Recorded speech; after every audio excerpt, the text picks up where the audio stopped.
मैं हूँ काशी विद्यापीठ से पढ़ा हुआ विद्वान पुरुष, और ये तीनों अनपढ़ बैठे थे। इन ना बेरा क्या है का भी, और इनको भी बराबर हमारे जो कि मेरे समान इनको वो दक्षिणा दी गई है रोजाना।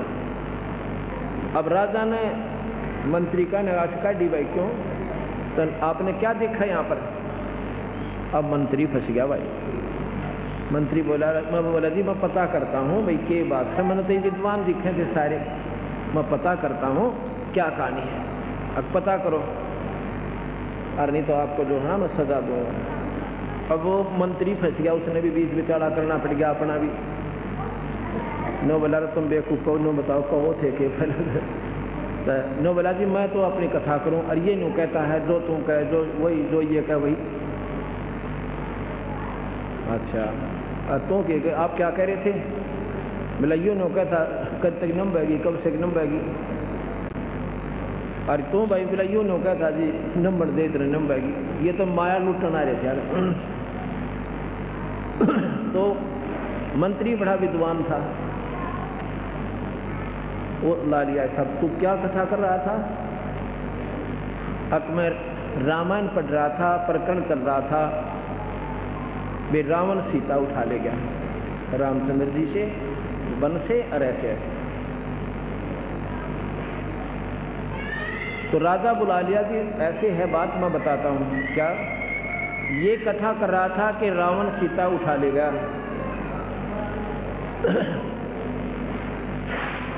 और वही बात तो चाहे बार बार कह लो, चाहे उसको एक बार कह लो, बात वही है जी, उसका लाभ उतना ही प्राप्त होता है। जैसे एक श्लोक है, रावण मांगन गया चून ताते लंक वही करून।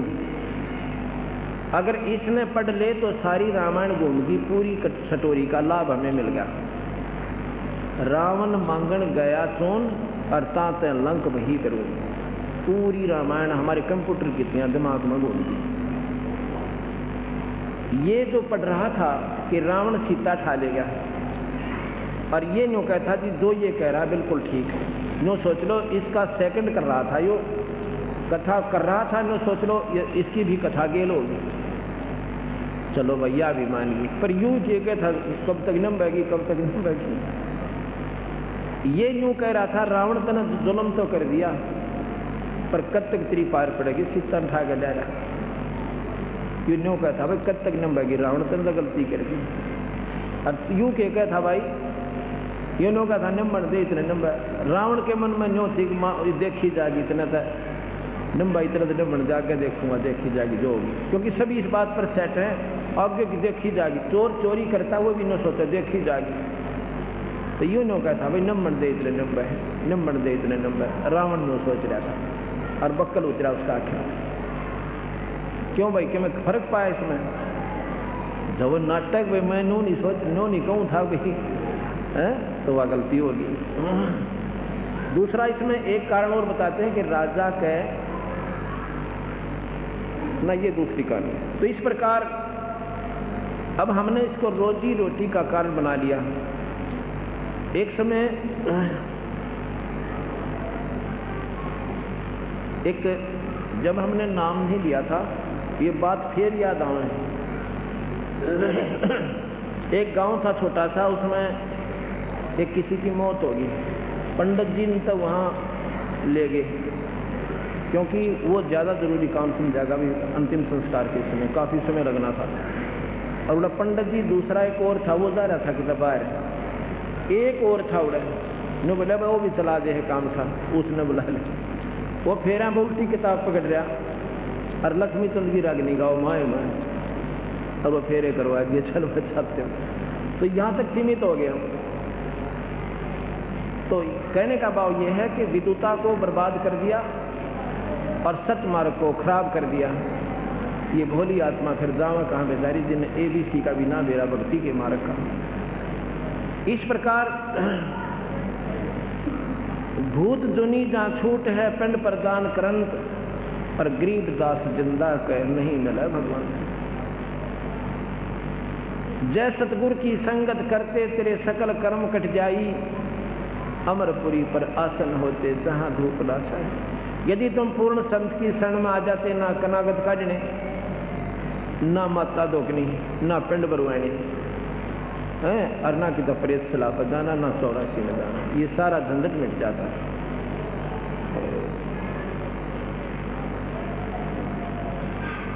अब हम जितने भी हमारे कबीर पंथ अब संबंधित हमारे से हुए हैं, ना तो हम कोई कनागत निकालेंगे और ना कि तो माता दोकन जावांगे। किसी प्रकार की ये प्रक्रिया हमारे से नहीं होगी और किसी प्रकार ना कोई हमारा भूत बनेंगे। हम सीधे या तो सतलोक जाएंगे या पुनर्जन्म मनुष्य का ही होगा, जब तक मुक्ति यहाँ से नहीं होगी। ये बिल्कुल सत्य बात है। अन्य किसी की भी साधना से कई भाई कहते हैं कि हमने सुना है एक व्यक्ति के 8 जन्म लगातार मनुष्य के हुए। मनुष्य के जन्म 100 भी हो जाएं लगातार कोई बड़ी बात नहीं, क्योंकि वो कर्मों के नंबरों के आधार पर निर्धारित कर दिए जाते हैं। अंत में भी जीव की बिरान माटी होगी, कुत्ता और गधा बने रहेगा। पिछले कर्मों के आधार पर 1, 2, 3, 4 मनुष्य भी जीवन मिल सकते हैं। किनको? जो केवल ब्रह्म तक की साधना करते हैं और जो सत्पुरुष की साधना नहीं करते।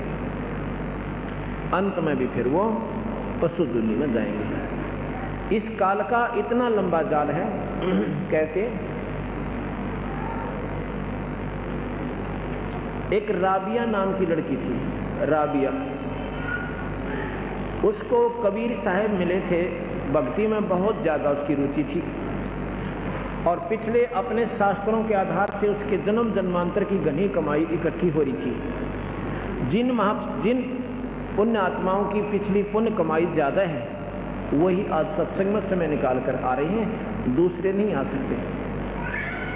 वो तो ना तक या तो ठेके पर जा रहे होंगे और या फिर सीधा लूटम लूट मंडा मौज मात मचा रहे होंगे, 2 के 20 बना रहे होंगे। और आपको भगवान ने समय दिया है, ये वैसे नहीं दिया। आपकी कसक भीतर की और कमाई आपकी आपने इस स्थान पर आपको लेकर आई है, वैसे नहीं आ सकते आप यहाँ पर। आप सोच भी नहीं सकते इस साइड में जाने की, घर बैठ पर ना जाने के बात बनाकर मन आपको वहीं उलझा कर सेट कर देगा। उसके जन्म जन्मांतरों की बहुत ज़्यादा कमाई थी। उस कमाई के आधार पर उस लड़की ने परमात्मा में रुचि बहुत ज़्यादा होने के कारण अपनी यही धार्मिक प्रवृत्ति के आधार पर, अपनी धार्मिक परंपरा के आधार पर जो भी साधना का ज्ञान था उसमें आरूढ़ हो रही थी। उसको कबीर साहब ने ले सतपुरुष आकर स्वयं उससे कहा कि बेटी ये साधना कहाँ क्या कर रही है? कि स्वर्ग में जाऊंगी। बेटी स्वर्ग में जाकर के फिर क्या करेगी? अग मौज मारूंगी। कितने दिन मारेगी उड़ा मौज? ये भी सोची के दे।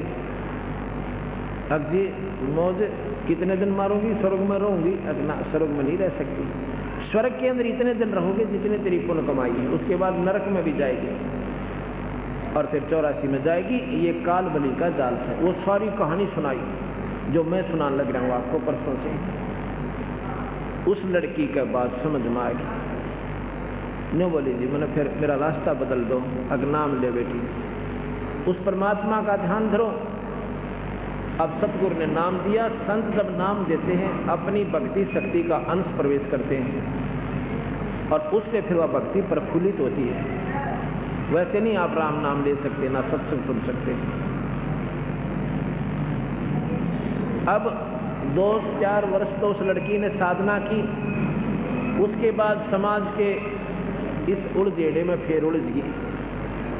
उसकी शादी होगी। शादी होने के बाद वो बोले हम तो माता तो कुआवाएंगे, वो कहने लगे हम तो न्यों करवाएंगे, हमारा तब छठकी मानस है। वह बेचारी अपनी पूजा ने छोड़ कर उन मोड़ दी। वह एकली वह 20 उसने वह मार्ग त्याग दिया।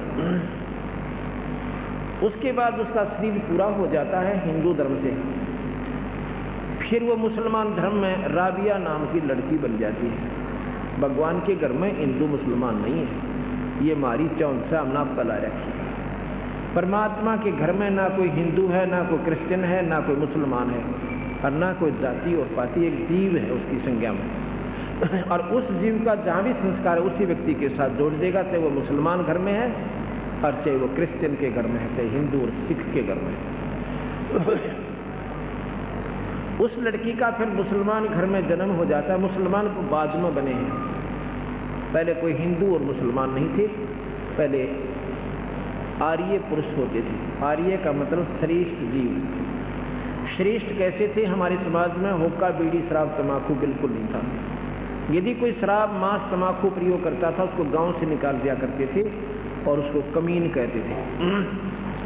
अपने ही घर के व्यक्ति को, अपने ही भाई को या चाचे को, और जो ऐसा नहीं मानता था 2-4 बार अलर्ट करते थे।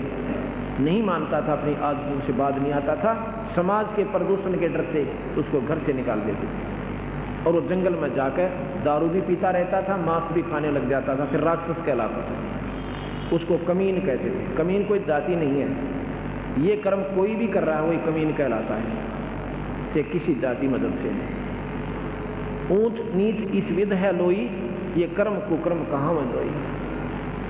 अच्छे काम करनी चाहे किसी जाति से, आप उसने कितना बंगी भी कहते हो, हमारे लिए वो प्यारी आत्मा है जिसने विकार छोड़ दिए और परमात्मा के नाम को ऊपर आरूढ़ हो गया, वो पुण्य आत्मा, उच्च आत्मा है। ऊंच नीच इस विध है लोई, ये कर्म कुकर्म कहाँ मंजोई। कुकर्म करने या नीच से सुक्रम करने वाला उच्च प्राणी है। अब वहाँ जब उसका जन्म हो जाता है, अब वो पिछली भक्ति जो सतगुरु की दी हुई जो कमाई थी वह खत्म नहीं होती, वह प्रेरणा देती रहती है।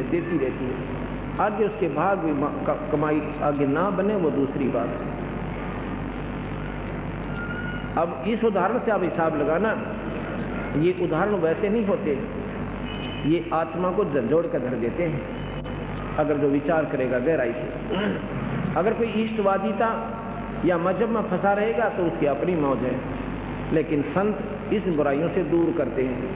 कोई ये मजहब और जाति अगर खत्म हो जा तो आधी लड़ाई मिट जा जीव की। लेकिन काल ने बेरा था कि कलयुग में कबीर साहब के हंस आएंगे और जीवन निकाल के ले जाएंगे। अब हिंदू और मुसलमान दो बना दिए, ऐसा बना दिया कि वो इनकी नहीं सुन सकते, ये उनकी नहीं सुन सकते, एक भी बात नहीं सुनने को तैयार एक दूसरे की, और मरने और वो उनको बुरा बताते हैं, हिंदू मुसलमानों को बुरा बताते हैं और मुसलमान हिंदुओं को बुरा बताते हैं।